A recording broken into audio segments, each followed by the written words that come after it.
guys, welcome back to the channel. You know who it is by now, Jimothy. So ladies and gents, we are back with an updated Vanquish Soul list. And if you've been subscribed to the channel and following along with the community post, you will know that I've been doing pretty well with Vanquish Soul. I've been coming like top 3, 4, sometimes second, couple of times I've won, and the deck has been super duper consistent, especially with the introduction of Jiaolong. So without wasting any more time, ladies and gents, let's just get straight into the list. Now, it's been a while since I did a deck profile. I feel like I haven't been here for a while, but got the Vanquish Soul map down. Shout out to Smartimus Prime. I know you got it first, but you know what? I've got one as well. So it is what it is. But anyway, starting us off, we're running triple Raisin. As you know, this deck revolves around Raisin. It's not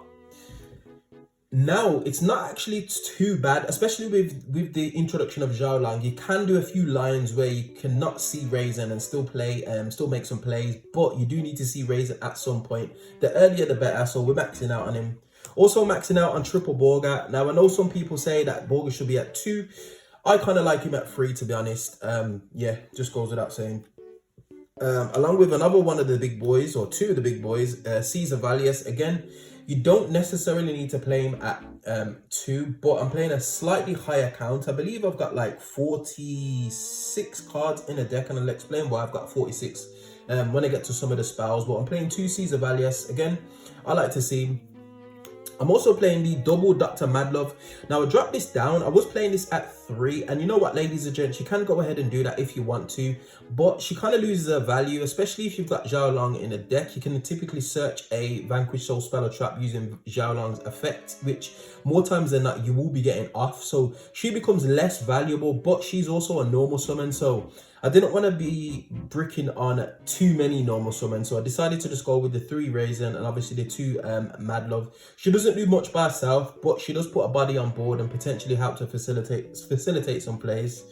I am actually still playing the 1 Pluton as well as the 1 Pantera.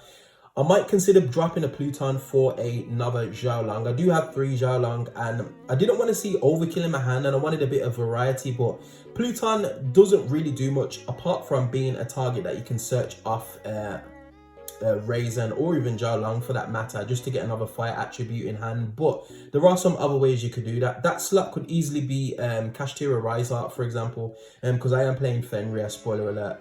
But I'm still rolling with the 1 Pluton HD at the moment, as well as the 1 Pantera. I do like Pantera, and I have actually picked up some Revolution Synchron, so who knows. Well, I picked up 1 Revolution Synchron. I might actually like mess about with a build with that, but Pantera is still good. Nice spell and trap card removal. Yeah, she's nice. And the newest addition to the deck, double Jiaolong. Now, this card is crazy, especially if you have Raisin along with any other fire in hand. There's a little bit of a combo that you can do.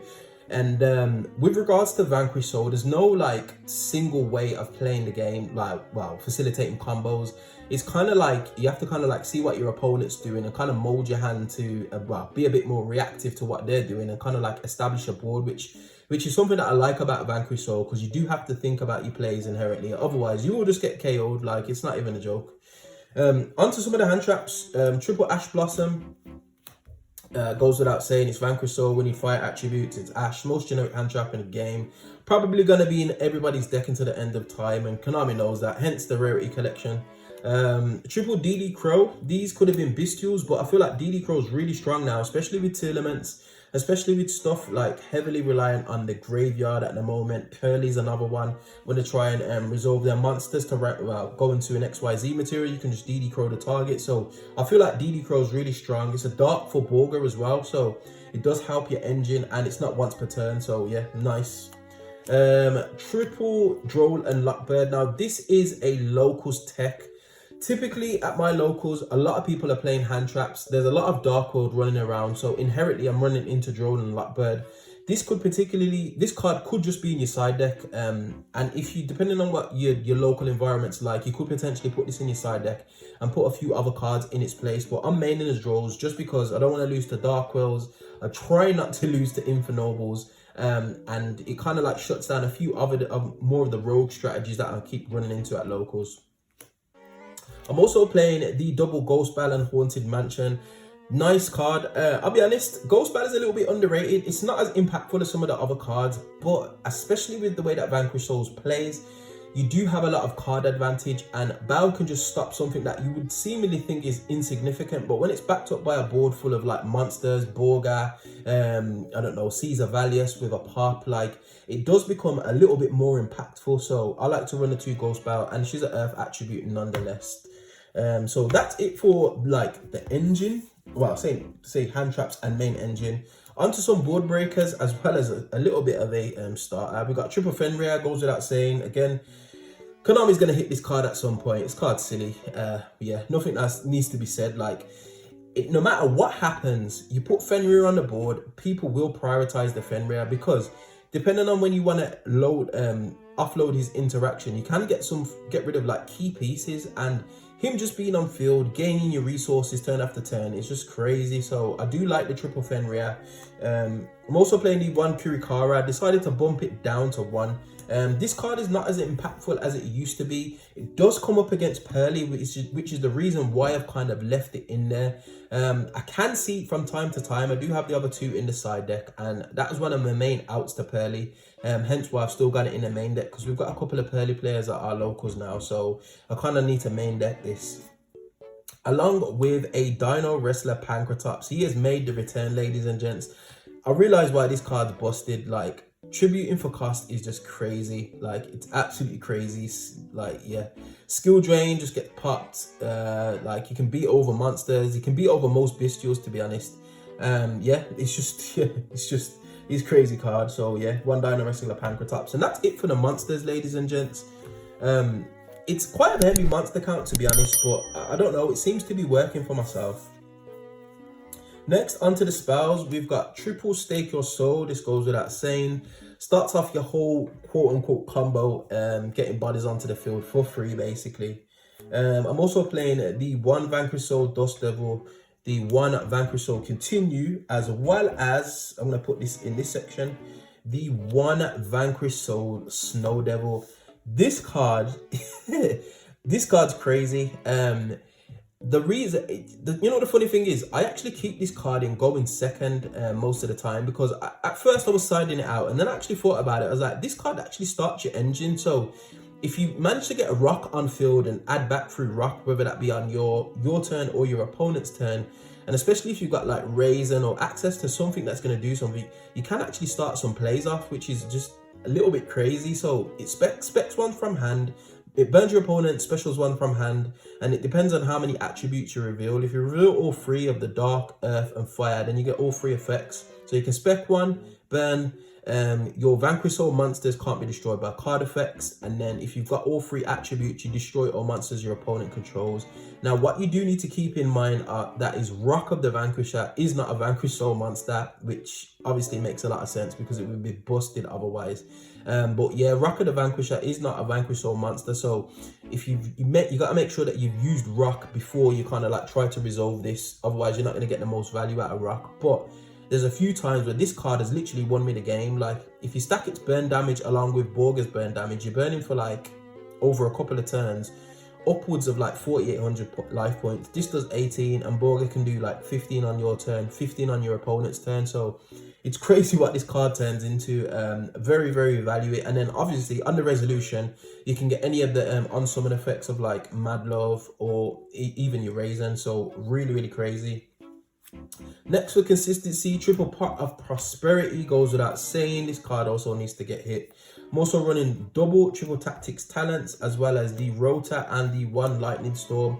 I was actually running Harpy's Feather Duster, but I just felt like Lightning Storm was a little bit more flexible.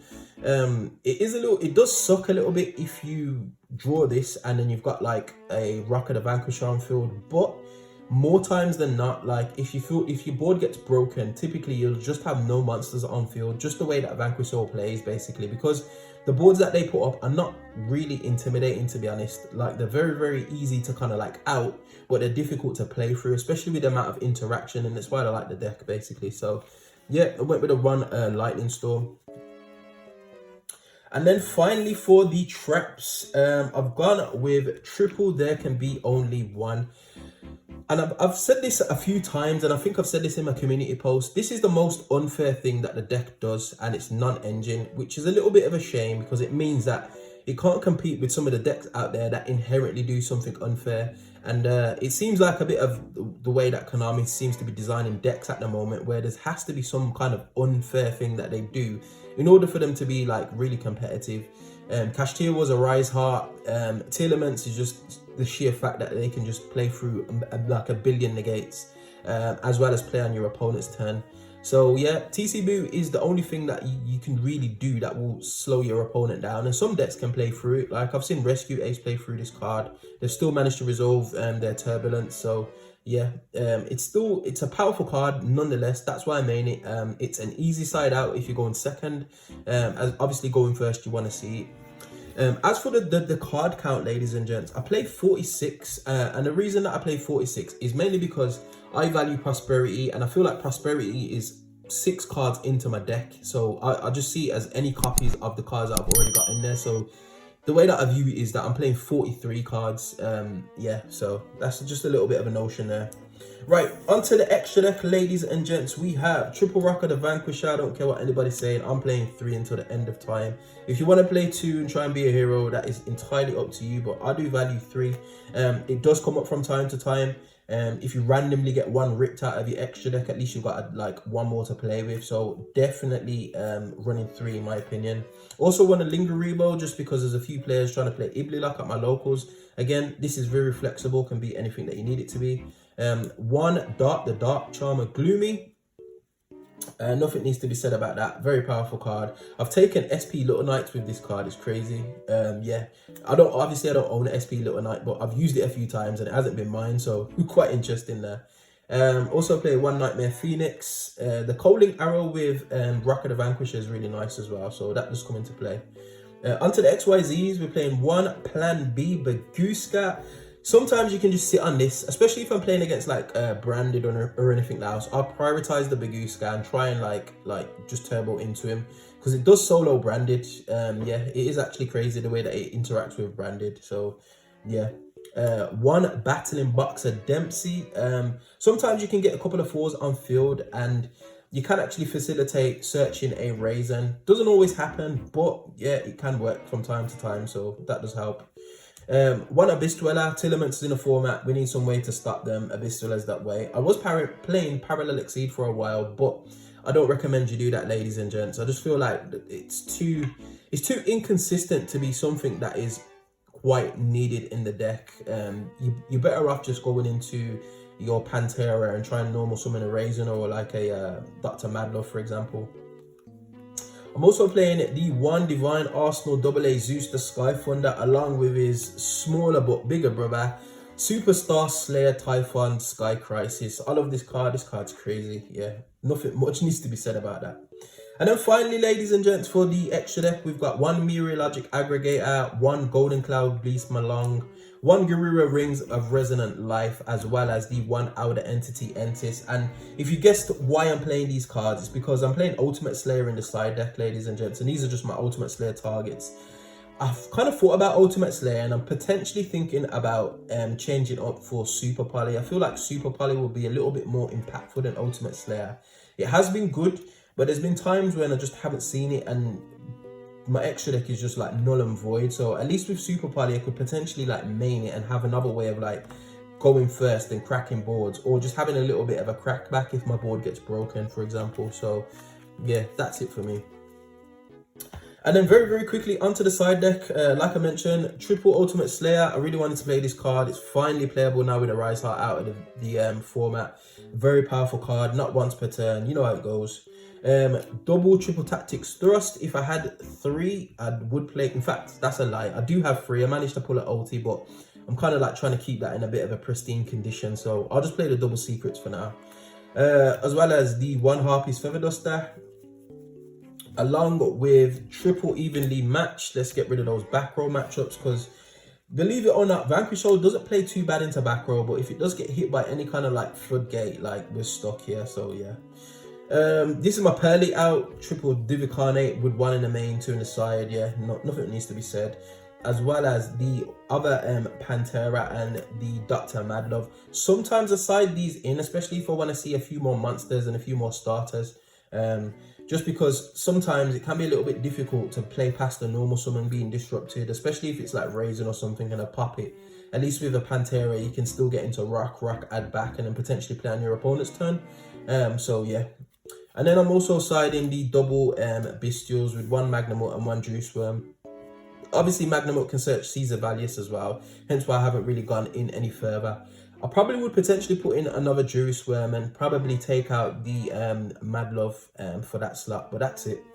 And that is it, ladies and gents. I definitely will be revisiting this deck. This is probably my favorite deck in Yu-Gi-Oh! At the moment. I know it used to be Plunder Patrol, but I just love this deck. I love the way that it plays. I love the interaction with your opponent. There's always something going on. There's always a little bit of back and forth. And yeah, I feel like it's a little bit of a sleeper pick. It's nowhere near as powerful as some of the other decks that are in the format, but it can do its job, providing that you pilot it correctly. But anyway, if there's anything you feel like I needed to include in this profile, ladies and gents, any cards, any tech ideas, definitely get at me in that comment section below. I'm very, very open to things like that, and just kind of helps me improve the deck. But we find ourselves at the end of another video. As always, if you do like this content, you know what to do by now. Hit that like button, share, subscribe, all of that beautiful good stuff, and I will definitely see you guys on the next video. Hope you enjoyed. Peace.